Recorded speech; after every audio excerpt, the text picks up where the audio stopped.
So I was talking to a friend of mine, a wellness expert, about what we're doing here with our community and how I thought that diet was 70 to 80% of the puzzle and exercise was really the other piece.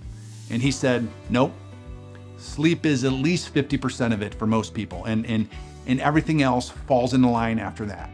He said, if you're not getting enough deep, restful, restorative sleep, then really nothing else matters. I think for me personally, I took sleep for granted. Like it was just this thing that happens between the moments of our lives, as though it's the thing that happens after I'm done trying to maybe be healthy for the day.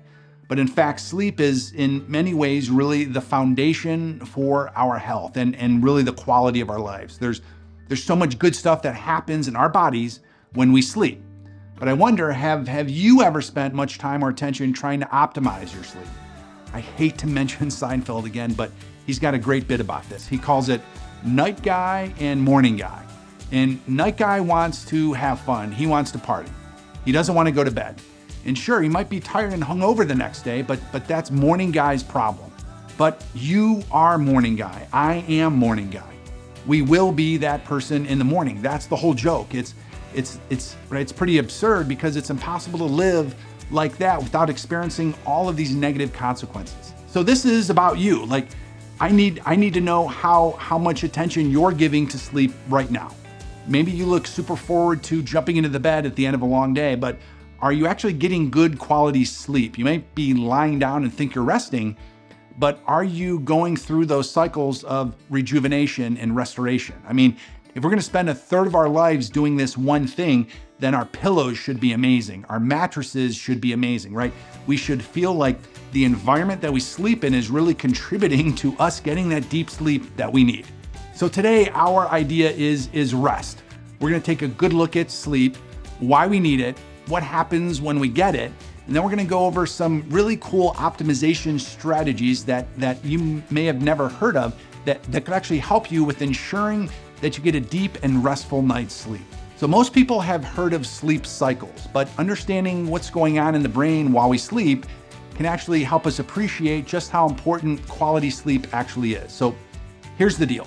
When you sleep, your brain goes through these things called sleep cycles. And each cycle lasts about 90 minutes. And we typically go through 4 to 5 of these a night. And then within each cycle, there are 4 distinct phases that our brain sort of progresses through in a very specific order. So the first phase is called non-REM 1 or N1. So this is that initial stage when you're sort of just drifting off. You might even be kind of aware of your surroundings, but your brain waves are definitely slowing down. Your muscles are relaxing, but we're not fully asleep yet. It's super easy to be woken up during this stage. And you might even notice some strange thoughts or the beginnings of dreams in this stage. Then next comes non-REM 2 or N2. So this is where things start to get a little bit deeper. Your brain waves slow down even more.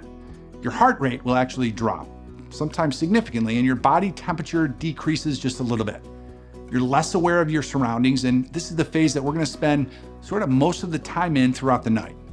And then after that, we move into non-REM 3 or N3. So some people call this stage slow wave sleep or even deep sleep. And this is really where the magic happens. This is the kind of sleep that you really want to try to maximize. So during N3, our brain waves become these super slow delta waves. And it's really hard to wake somebody up from this stage of sleep. And this is where our body does most of its repair work. So it actually releases growth hormones and it starts to repair the tissues. Our immune system gets a boost and our brain does some really serious housekeeping, and it cleans out all the toxins that have built up during the day. So studies have shown that deep sleep is crucial for physical recovery in memory consolidation. And really it just helps us maintain good, powerful overall brain health. So if you're not getting enough deep sleep, you're really missing out on all of these key benefits. And then finally, after N1, N2, N3, we enter the 4th phase, which is called REM sleep. So this one you're probably a little bit familiar with, rapid eye movement, because during this phase, our eyes, when they're closed, are darting around like crazy behind our eyelids. So our brain waves actually become sort of more active, almost similar to when we're awake, which is why this phase is is where most of dreaming occurs. And your body actually becomes temporarily paralyzed, which is a good thing because it prevents you from acting out your dreams. Now, REM sleep is super important for emotional regulation, for learning, and for memory. Studies have found that people who are deprived of REM sleep have a harder time remembering things that they've learned and really tend to have more negative emotional experiences. If you want to be on top of your game, both mentally and emotionally, you got to make sure that you're getting enough REM sleep. Hey, real quick, I just wanted to let you guys know that if you're not opted into H40 yet, then click the link in the description. It's 40 days to better physical and mental health. So that's how your sleep works, but let's look at what happens during those stages, which actually give us some huge benefits. So first, when you sleep, your body goes into recovery mode. You've had a full day of who knows what kind of exercise or energy expenditure. Maybe you've even been injured. So when you shut down at the end of the day and go to sleep, other systems in your body, they sort of get to work. Your pituitary gland releases a hormone called HGH, so human growth hormone. And that does exactly what it sounds like. It helps us grow. This hormone is responsible for aiding with our muscle and bone growth as well as repairing our cells. So if we actually worked out during that day and we developed these micro tears from lifting weights, let's say, sleep is when your body has a chance to build back the muscles stronger than before. This is really how gaining and growing muscle works. Your rest and recovery is just as important as the time actually spent in the gym. The second thing that happens when we sleep is a process that is just incredible. It's called the lymphatic system, but I prefer the name brain bath because it's basically what it is. While you sleep, cerebrospinal fluid starts flowing through your brain and it clears out all the toxins, all the waste products that have built up throughout the day. This could be proteins that may even develop into Alzheimer's disease. So the space between our brain cells increases by about 60%, so the fluid can move more freely. And it literally washes our brains. It flushes the fluid into your lymphatic system and ultimately your liver for disposal. I mean, this just sounds crazy, but it's true. This brain bath is most active during our deep phases of sleep, meaning if you're not getting enough good quality deep sleep on a daily basis, then your brain is not flushing all these waste products out as efficiently or often as it could. And the third thing that happens when we sleep is our memory gets solidified. So this is where all of our experiences, our short-term memories, get converted into long-term memories. There's some mystery here about exactly how this happens and the role of dreams, but researchers acknowledge that dreaming definitely does play a role. I mean, have you ever noticed how your dreams can be these echoes or sort of fragments of things that we experienced throughout the day before, maybe even right before we went to bed? Almost like your brain is trying to process and categorize our experiences. When I have a good night's sleep and I come back to the next day, stuff seems to just flow, really with ease. It's like overnight, my brain took all the information I was consciously feeding it the day before, it solidified it, it baked it into my muscle memory, so the next day I don't have to really try as hard or be so conscious of what each finger is doing, of what my brain is doing. And the last and maybe the greatest benefit of good sleep is improved emotional regulation and well-being. We've probably experienced this ourselves. When we're short on sleep, everything is just harder to deal with. If you're a parent and you've experienced maybe caring for a newborn, you can absolutely attest to this. Sleep deprivation is literally torture. Your ability to deal with setbacks, your ability to deal with negative emotions, these things just tank when we're running low on sleep. And it's really hard to be creative if you're drained. I mean, your own tank needs to be full before it can overflow into someone else's.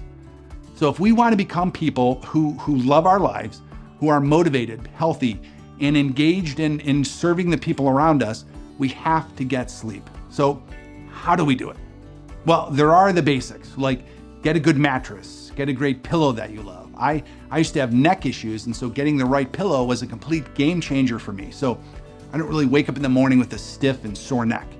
But I wanted to go beyond the basics and have some strategies that you can use that you probably haven't tried before.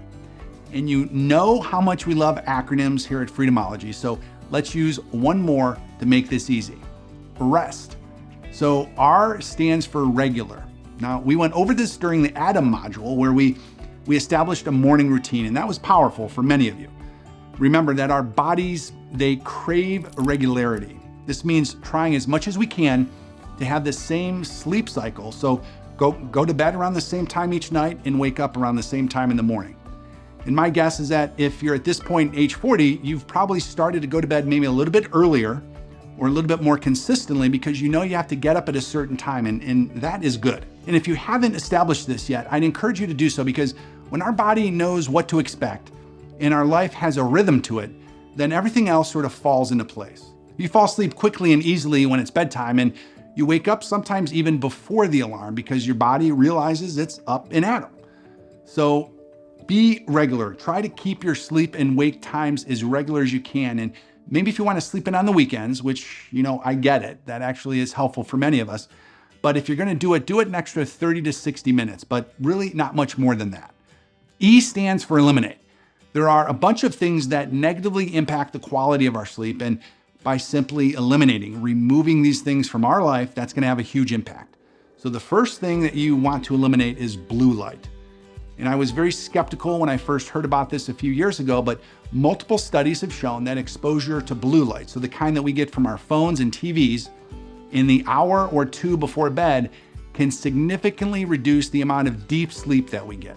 And as we covered earlier, deep sleep is where really all the restoration happens. So you have a few options. You can turn off your screens in the hour before bed. Like, we never watch TV in the bedroom. And we actually have our phones in the kitchen. But let's be real, for most of us, we might not do that. So what is an alternative? Well, a very inexpensive alternative is to just buy some blue light glasses on Amazon. So this helps us optimize our circadian rhythm. And these aren't even prescription, but they just filter out all the blue light coming from our screens. This is going to make a big impact. And we also want to eliminate distracting noises and distracting lights. We want to make sure that our bedroom is like a sanctuary. It's a dark, quiet space where we know that we can completely relax. And then S stands for supplement. So you're going to supplement your sleep with various sleep aids. So this could be herbal tea before bed, like chamomile or valerian root, which can really help us relax and wind down. It could be actual supplements like herbatonin or magnesium. And remember to take magnesium before bed. I take it about an hour before bed, and it really helps you get into that deep, restful sleep that you need. Or if you want another one, then try binaural beats. They're pretty fascinating. And I got to tell you, I was a little skeptical when I first heard about these too, but here's the idea. Your brain is constantly generating brain waves depending on our state of consciousness. So these different waveforms, they operate at different frequencies for really different patterns of consciousness, including sleep. So they can be measured and monitored through an EEG. So binaural beats are a kind of auditory illusion that can cause our brain waves to fall in sync with certain frequencies. So I know it sounds a little bit like hippie talk, but stay with me. This is called brain entrainment. And the way it works is this. To experience this auditory illusion, you need to be wearing headphones or earbuds, like with a mesh wrap around it to sort of keep it into place. And then each ear is presented with a slightly different frequency wave. So your brain is going to take this mathematical difference in frequencies, and that's what you're going to perceive as sound. So for example, if the right ear hears a 440 hertz wave and the left ear hears a 460 hertz wave, you're going to perceive a 20 hertz wave or pulse. So if you're willing to try an unusual sleep hack, then give binaural beats a try. Or another thing that you could try is actually grounding. So sometimes it's called earthing, and it involves electrons entering the body. The idea is this: the earth has this electrical charge. You do too, I do. We have it in our body, and it's constantly communicating with all the electrical signals firing from the brain through our nerve endings and really everything in between. So when we come into direct contact with the earth, when we're barefoot, like we feel the electrical charge, it affects things in our body. And I know this sounds pretty wild, but studies have been done that demonstrated this exact effect. In one study, subjects sat in a chair in a dark room with wires hooked up to their hands and feet. These wires were connected to a grounding rod outside stuck in the ground. And within 10 minutes, the viscosity, the thickness of their blood was lowered. This actually helped reduce inflammation, and it actually increased blood flow. And other studies have shown that grounding can contribute to better sleep. It helps reduce pain, helps to sort of regulate the stress hormone cortisol, and it really regulates melatonin in the body. And I think in the modern era, we spend most of our time indoors. We're not on the grass or the earth. We're really not outside enough. And most of the time that we are outside, we're wearing socks or shoes, which sort of insulate us from the earth's electrical charge. But there are a bunch of different kinds of grounding products available for indoor use. They could be wristbands, ankle bracelets, grounding mats, or sheets and mattress pads. We have some friends and coworkers that swear by their grounding sheets, so maybe this would work for you too. So, R, E, S, and T. Regularity, eliminate, supplement, and T. So T stands for turn down and turn up. That is, we want to turn down the temperature in our room.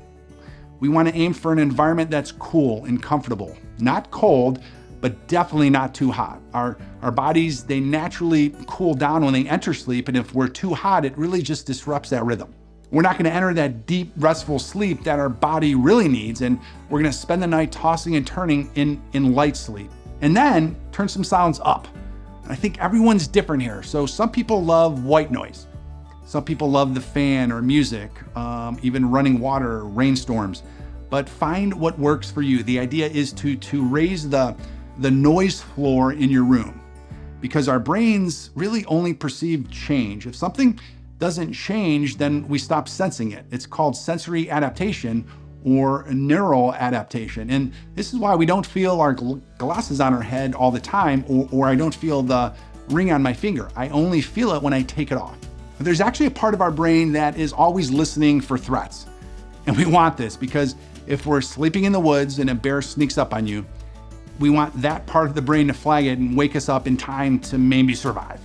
But at home, when we don't need to worry about bear attacks, but maybe our house creaks and maybe the temperature changes. Maybe we live in an apartment where the neighbors are noisy. So when we have this background noise, it gives us this noise floor, this baseline, that the end result could be deeper, sounder sleep. Some people enjoy falling asleep to music, others find it too stimulating. So again, there's really no one-size-fits-all approach here. Find what works for you. So that's the acronym, REST. Regular wake and sleep times, eliminate hindrances like blue light and distractions, supplement with herbs, binaural beats, or grounding, and turn down the temperature and turn up the noise floor. Remember, what we're trying to do here in this H40 challenge is to build a rhythm of life, really stack habits on top of one another, and really build this lifestyle that we're actually in love with. So your action for this week, the rhythm that we need you to have, is an evening routine. You don't necessarily need to implement everything we just talked about, although it'd be awesome if you attempted them, but start to think about your evening routine the same way that you've been thinking about your morning routine, your Atom. So what's 1 or 2 ways that you could improve your sleep this week? Do you need a new pillow? Is your mattress uncomfortable? Do you need to get a white noise machine to drown out the distracting noises? Or maybe it's something as simple as actually having a regular bedtime. It's completely up to you. So definitely drop us a comment below and let us know if any of these things are actually helping you get that deep, restful sleep we're all after. And if you like this information, just hit like, subscribe, and the notification bell to join our channel and never miss an update.